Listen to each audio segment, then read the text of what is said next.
வணக்கம் நண்பர்களே. இன்றைக்கி நாம் ஒரு சூழலியல் புத்தகத்தை பற்றி பார்க்க போகிறோம். சூழலியல்னு சொன்னால் கூட அது பொருந்தாது. இந்த புத்தகம் மொழியையும் சூழலையும் ஒரு கம்பேர் பண்ணி பார்த்து, ஸோ இரண்டுக்கும் இருக்கக்கூடிய ஒரு தொடர்பை ரொம்ப விரிவாக விளக்கக்கூடிய ஒரு புத்தகம். எழுத்தாளர் நக்கீரன் அவர்கள் எழுதின தமிழ் ஒரு சூழலியல் மொழி அப்படின்ற புத்தகம் தான் நாம் இன்றைக்கி பார்க்க போகிறோம். இந்த புத்தகம் அவருடைய காடோடி பதிப்பகம் வெளியிட்ட புத்தகம். இதே போல் அவர் நிறைய புத்தகங்கள் எழுதியிருக்கார். அதில் முக்கியமாக பார்த்தீங்க அப்படின்னா அவருடைய காடோடி நாவல், அப்புறம் நீர் எழுத்து, சாதியும் சூழலும் அப்படின்றதெல்லாம் முக்கியமான படைப்புகள். சூழலியல் தளத்தில் மட்டும் இல்லாமல் நிறைய சிறார் கதைகள் எழுதியிருக்காரு.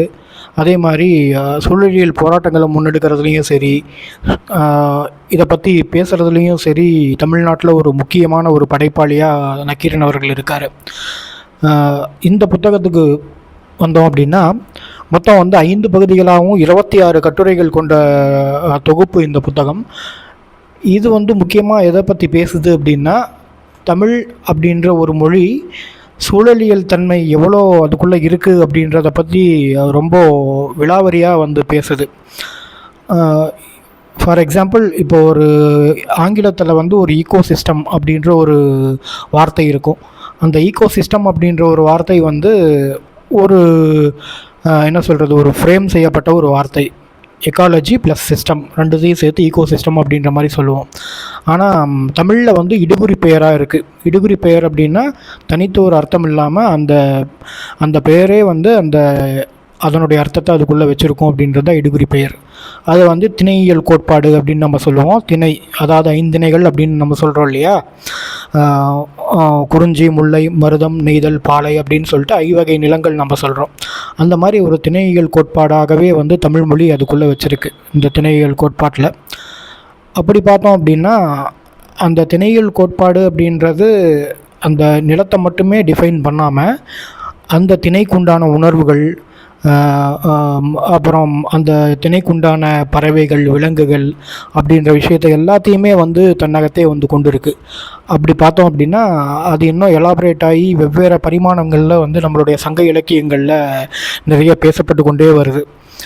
அந்த ஒரு பரிமாணங்களை டீட்டெயில்டாக இந்த புத்தகத்தில் குறிப்பிட்டு சொல்லியிருக்காரு நக்கீரன் அவர்கள். உலகத்தில் பல்வேறு இலக்கியங்களில் சூழலியல் அப்படின்றது பேசப்பட்டிருக்கலாம்.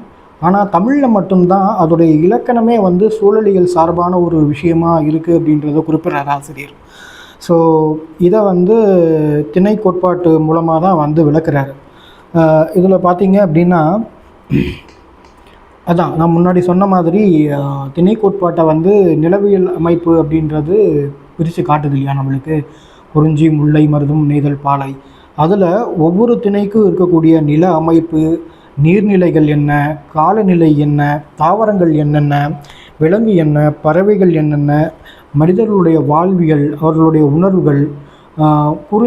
இப்போ ஒரு உதாரணத்துக்கு எடுத்துக்கிட்டிங்க அப்படின்னா, இப்போ நம்ம அந்த 5 திணைகள் பார்த்தோம் இல்லையா, அந்த 5 திணைகளுக்குரிய உரிப்பொருட்கள் அப்படின்னு ஒரு செட் ஆஃப் கேரக்டரிஸ்டிக்ஸ் சொல்கிறாங்க. அதாவது என்ன மாதிரி அப்படின்னா, அந்த 5 திணைகளுக்கு உரிய உணர்வுகள். அந்த உணர்வுகள் என்னென்ன அப்படின்னு பார்த்திங்கன்னா, குறிஞ்சிக்குரியது புணர்தலும் அதன் நிமித்தமும், பாலைக்குரியது பிரிதலும் அதன் நிமித்தமும், முல்லைக்குரியது இருத்தலும் அதன் நிமித்தமும், மருதத்துக்குரியது ஊடலும் அதன் நிமித்தமும், நெய்தலுக்குரியது இரங்கலும் அதன் நிமித்தமும் அப்படின்றது தான் இந்த உணர்வு நிலைகளை உரிப்பொருட்கள் அப்படின்ற மாதிரி டினோட் பண்ணுறாங்க நம்மளுடைய தொல்காப்பியத்தில். ஸோ அந்த மாதிரி இருக்கக்கூடிய ஒரு உணர்வு நிலைகளை ஒரு இடத்தோடையும் சூழலோடையும் பொருத்தி பார்க்கக்கூடிய மொழி தமிழ் மொழி மட்டும்தான்.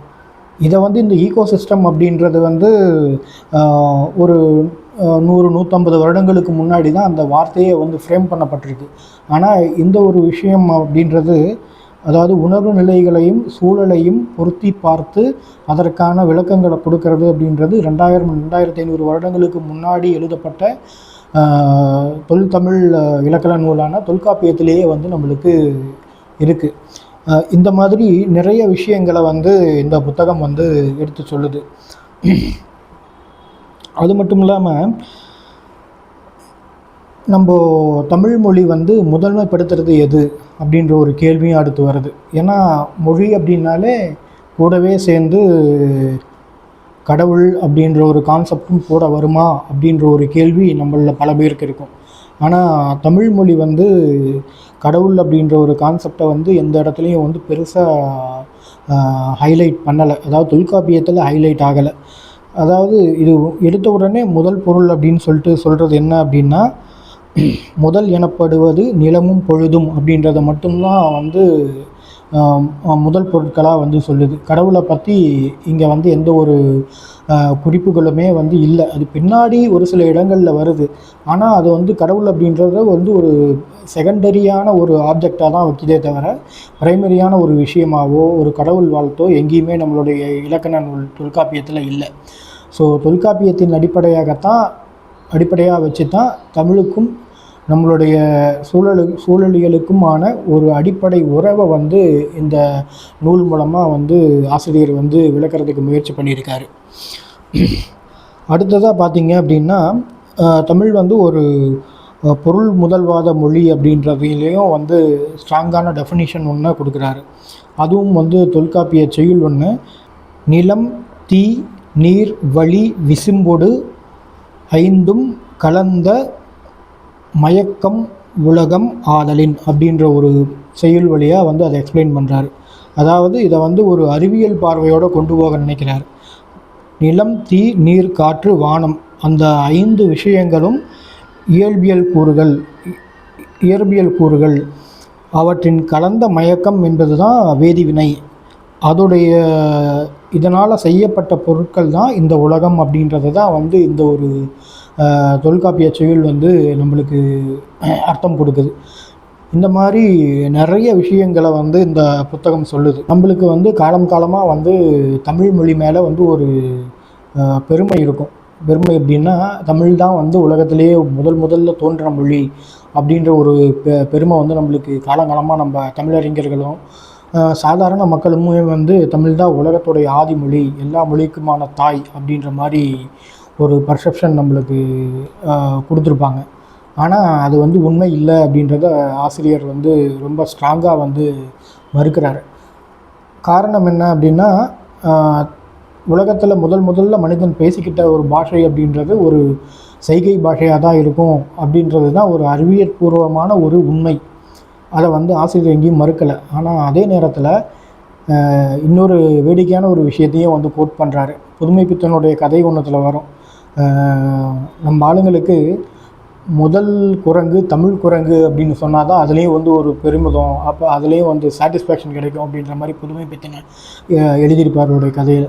ஸோ அதையும் வந்து கோட் பண்ணுறார் அவருடைய இந்த புத்தகத்தில். ஸோ அந்த மாதிரி தமிழுக்கு பெருமைப்பட வேண்டிய தமிழர்கள் பெருமைப்பட வேண்டிய விஷயங்கள் வந்து நிறைய இருக்கும்போது, உதாரணத்துக்கு இந்த திணையியல் கோட்பாடு அப்படின்ற ஒரு விஷயம்லாம் வந்து ரொம்பவுமே பெருமை பெற்று கொள்ளப்பட வேண்டிய ஒரு விஷயம். ஆனால் அதை எல்லாத்தையும் ஓரங்கட்டி வச்சுட்டு வேறு விஷயங்களை வந்து நம்ம பெருமைப்பட்டு கொள்கிறோம். அதனுடைய விளைவாக உலக அரங்கத்தில் தமிழ் மீது இருக்கக்கூடிய மதிப்பு அப்படின்றது கூடுமா அப்படின்னு பார்த்திங்கன்னா கூடாது, அது இன்னும் குறையத்தான் செய்யும் அப்படின்றது தான் ஆசிரியருடைய நிலை. அவர் சொல்லக்கூடிய ஒரு கான்செப்சுவலாக அவர் நிறுவக்கூடிய ஒரு விஷயமா இருக்குது. அதே மாதிரி தமிழ் மேலே இப்போ இருக்கக்கூடிய சூழலில் மும்முனை தாக்குதல் அப்படின்றது நடந்துக்கிட்டு இருக்குது. அதாவது பண்பாட்டு மேலாதிக்க மொழியாக வந்து சமஸ்கிருதம் தன்னை வந்து நிரூபிக்க பார்க்குது. அதே மாதிரி அரசியல் மேலாதிக்க மொழியாக ஹிந்தி தன்னை வந்து நிரூபிக்க பார்க்குது. பொருளாதார மேலாதிக்க மொழியாக வந்து ஆங்கிலம் வந்து தன்னை வந்து நிரூபிக்க பார்க்குது. அப்படி மும்முனை தாக்குதலில் தமிழ் வந்து இன்றைய சூழ்நிலையில் இருக்குது.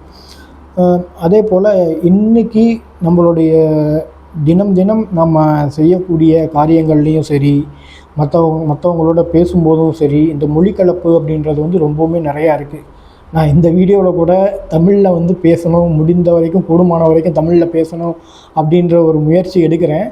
ஆனாலும் இடைக்கிடைக்கே வந்து ஆங்கில சொற்கள் கலப்பதை வந்து நம்ம தடுக்க முடியல. அந்தளவுக்கு நம்ம வந்து பழக்கப்படுத்தப்பட்டுட்டோம்.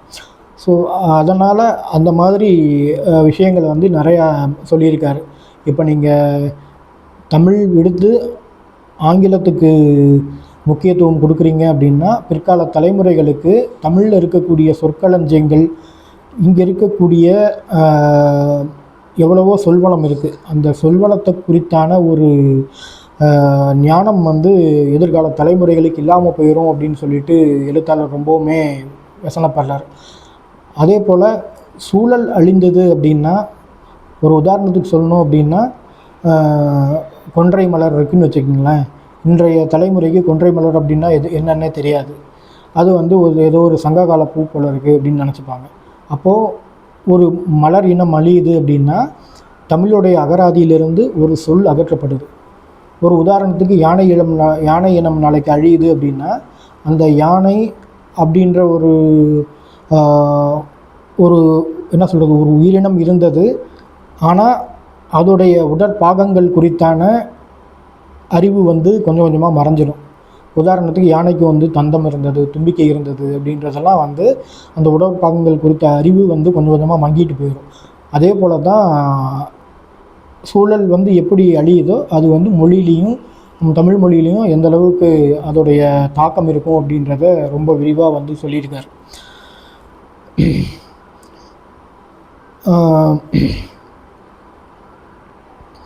இது வந்து மொத்தமாக பார்த்தீங்க அப்படின்னா இந்த புத்தகம் வந்து தமிழ் மொழியோடைய பெருமைகளை மட்டும் சொல்லக்கூடிய ஒரு நூல் இல்லை. தமிழ் மொழியை வந்து இன்னும் நம்ம அடர்த்தியாக அதோடைய உள்ளார்ந்த அர்த்தத்தை, அதனுடைய சூழலியல் கோட்பாட்டையும் சரி, அதனுடைய திணையியல் வடிவங்களையும் சரி, நம்முடைய இதுக்கு முன்னாடி இருந்த சொல்வளம் எப்படி இருந்தது, அதோடைய மொழிவளம் எப்படி இருந்தது அப்படின்ற விஷயங்களை எல்லாத்தையும் வந்து நம்ம திணையியல் கோட்பாட்டு மூலமாக வந்து தெரிஞ்சுக்கலாம் அப்படின்றத முன்னிறுத்தக்கூடிய நூலாக தான் இதை நான் பார்க்குறேன். அதே மாதிரி தமிழின் பெருமை அதனுடைய வயசில் இல்லை, அதன் வேர்கள் நிலம், நீர், மரம், பறவைகள், மனிதன் ஆகிய அனைத்துடனும் பின்னி பிணைஞ்சிருக்கு அப்படின்றது தான் இந்த நூல் வலிமையாக வந்து நிறுவுது. அதாவது தமிழை காப்பது அப்படின்றது வந்து வெறும் மொழியை காப்பது மட்டும் கிடையாது. இது வந்து ஒரு ஒட்டுமொத்தமான ஒரு சூழலியல் நினைவகத்தையுமே காக்கக்கூடிய ஒரு விஷயம் அப்படின்றது தான் இந்த புத்தகம் நமக்கு கொடுக்கக்கூடிய ஒரு சிந்தனையாக இருக்குது. அறிவியல் பார்வையோட தமிழை வந்து அணுகணும் அப்படின்னு நினைக்கிறவங்களுக்கு நிச்சயமாக இந்த புத்தகம் வந்து ரொம்ப உதவியாக இருக்கும். மொத்தம் பார்த்திங்க அப்படின்னா 259 பக்கங்கள் கொண்ட நூல் இது. ஸோ இது காடோடி பதிப்பகம், அவருடைய எழுத்தாளருடைய சொந்த பதிப்பகமே இது. 190 ரூபாய் விலை மதிப்பில் கிடைக்கிது. நண்பர்கள் எல்லாரும் வாங்கி படிச்சுட்டு உங்களுடைய கருத்துக்களை பதிவு செய்யுங்க. அதே போல் இந்த வீடியோ உங்களுக்கு பிடிச்சிருந்தது அப்படின்னா மறக்காமல் லைக் பண்ணுங்கள். அதே மாதிரி உங்கள் நண்பர்களுக்கு இதை வந்து பகிர்ந்துக்குங்க. அதன் மூலமாக நம்மளுக்கு ரீச் நிறைய கிடைக்கும். எந்த ஒரு விஷயமாக இருந்தாலும், நிறையா இருந்தாலும் குறையாக இருந்தாலும், கீழே கருத்து பகுதியில் உங்களுடைய கருத்துக்களை திறந்த மனதோடு சொல்லுங்கள். அதை வச்சு நம்ம இன்னும் எதிர்காலத்தில் வரக்கூடிய காணொளிகளை எவ்வளோ சிறப்பாக பண்ணணும் அப்படின்றத எங்களுக்கு ஒரு உத்வேகமாக இருக்கும். அடுத்து இன்னொரு புத்தக அறிமுகத்தில் நம்ம பார்ப்போம். நன்றி நண்பர்களே.